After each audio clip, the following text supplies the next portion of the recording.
Okay guys, welcome back na naman sa aking YouTube channel, no. So bukas update kay Nightcrow, starting yan guys ng alas 6 ng umaga hanggang 8:30 AM ng umaga pa rin. So ano ba yung mga in-game update? Syempre summer events will begin. So ano yung mga events na yon? So click lang natin to. Ayan. So may lalabas dito na 4 na event. So unahin natin yung dungeon event guys. So sa dungeon event, ayan kita nyo naman, kailangan ng Masarta 7, 8, and 9. So tatagal siya ng halos 14 days or sabihin natin 2 weeks. Kaya tumaas ang presyo ng Masarta Ice Cavern 7th floor. So syempre nauna na ako dyan kasi nga tuwing alas 5 guys, sabi ko nga sa inyo, ayan, nabili ko siya ng 110, nabenta natin ng 199. So dun pa lang malaki na yung tutubuin mo talaga kapag nauna ka sa event. So yun yung mga sample, kaya dapat alas 5 pa lang ng hapon ng Monday nandito na kayo sa live stream natin. Kasi may mga tips tayo dyan para mas gumarabe o dumami yung ating diamond. Okay? So, yan yung una. Pangalawa naman guys, syempre, itong summer event part 1 hunting event. So, unahin na natin to. So, ito ay drop event guys. Starting yan ng July 16 hanggang July 30. So, 14 days din siya. Pero may twist dito guys. Lalabas lang itong shop na to, si Salik, tuwing July 19 hanggang July 21 lang sa Avilius region. Tapos magre-respond ulit siya ng July 26 hanggang July 28. Tandaan nyo guys ha, may date yan. Okay, tapos August 2 hanggang August 4. Yung sa Tronitel, server region time. So meron siyang respond time. Tapos ito yung mapupulot mo na, ano yan, ice snack dapat to eh. Siguro insane nakalagay. Ice yan guys, ice snack. So yan, Sunset Splendid agad, 50 pieces lang. Ang tanong nito, ilan per day? So walang nakalagay, no? Defeat monster lang, Avilius Masarta Ice Cavern to obtain ice snack. Pati sa Masarta. So dapat pala hindi mo na nagmasarta ngayon, no? NPC will appear in Avilius and Tronitel Village. You can purchase various item. So may drop dito sa Avilius at syempre sa Masarta, guys. So yun. So, pwede ka magpalit ng, ayan, Splendid. Sobrang solid pang F2P, guys. Once per server. So, maganda dito itong per week. So, ibig sabihin nito, makakuha ka ng 2 beses na Arcane Scroll. Pero, pwede maging 3 yan, guys. 3 beses ka makakapagpalit. Siyempre, magmamanpo ka sa Monday, tapos susunod na Monday. So, bali 3 times to, guys. Piece of the Sky 3 times, yung Meticulous 3 times din yan. Kasi per week. Ato, once per server lang pala to. Okay, Frozen Tear, siguro hindi na muna to. Ancient Papyrus, syempre, once per day. Oh, grabe, once per day, guys. So, 14 days yan. Ibig sabihin, 14 pieces Papyrus, napaka-solid. Higher Seal, ayan, once per week. So, 3 beses na Higher Seal. Seal of Advancement, twice per day. Grabe, 14. So, may 28 pieces na agad sa Seal of Advancement. Talagang sunod yung SOA event. Spell Rune, Selection chest, naku, sobrang solid. 3 times per day. Guys, 3 times per day. Ano gusto ko kay Nightcrow eh. So, Golden Weighing Scale, 5 times per day. Carving Knife, Festival Ticket, pang ano to, pang collection. Okay? So, dito pa lang guys, paldong-paldo talaga sa drop event. Ayan, gusto ko kay Nightcrow may mga drop event. Okay? So, yung sunod, syempre, itong mission completion. Ayan.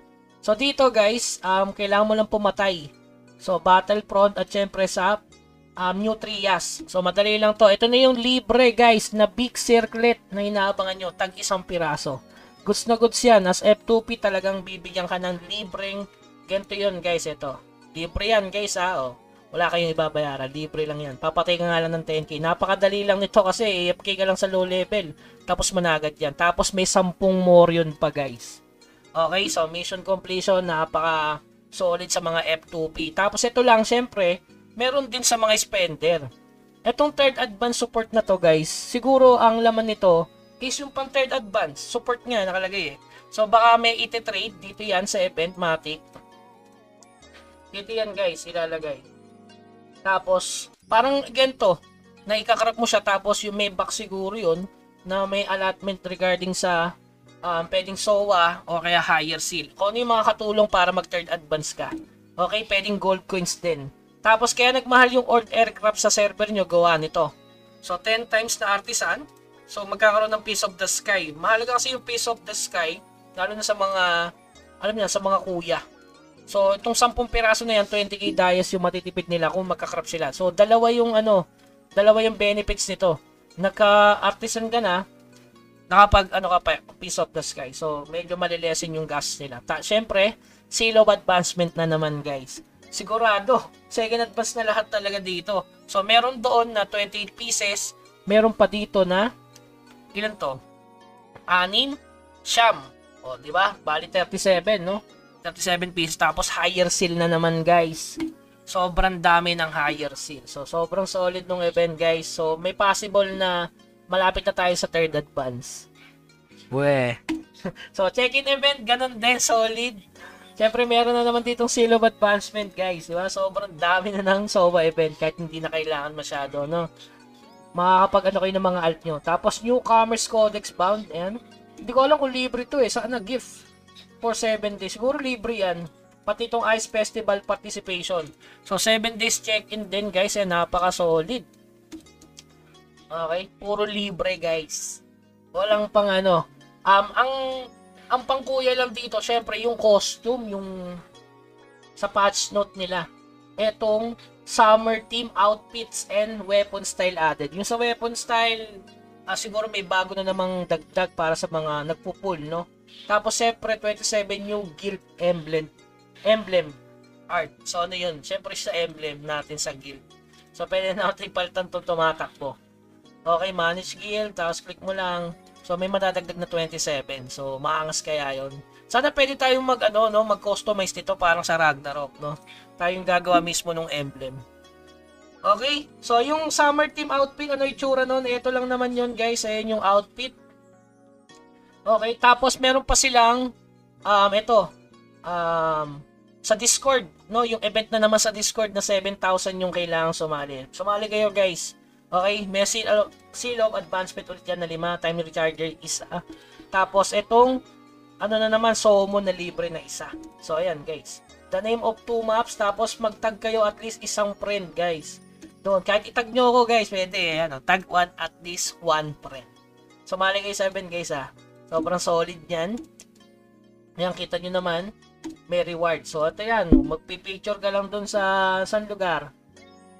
Kahit sa 3 years na merong waterfall A, waterfall B. Kailangan naka-costume?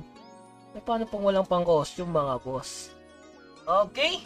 So, yun. So, yun lang yung update ni Nightcrow. So, yun ang tumaas. Old aircraft. At syempre, yung old aircraft component ay bumaba na. Pero kanina 5 dice lang to eh. Tapos syempre yung Masarta ticket. Solid yung sa Masarta ticket talaga. Buti nakabili ako kahit 10 lang. Tapos nabenta na ngayon. So, yung paldo ng 1k dice agad. Sa ganung technique. Ayan. Okay. So, nabili yung dalawa. So, may mga pending pa. So, okay. So, yun lamang, guys. Huwag kalimutang mag-subscribe sa ating channel. I-follow naman yung ating FB page. Baka naman, guys. At huwag kalimutang mag-thumbs up. Kung meron kayong tanong, guys, sumali kayo sa Discord. Nandyan yung link sa baba. Kung meron naman kayong seed, baka naman, guys. Okay, so yun lamang, guys. Hanggang sa muli. Paalam.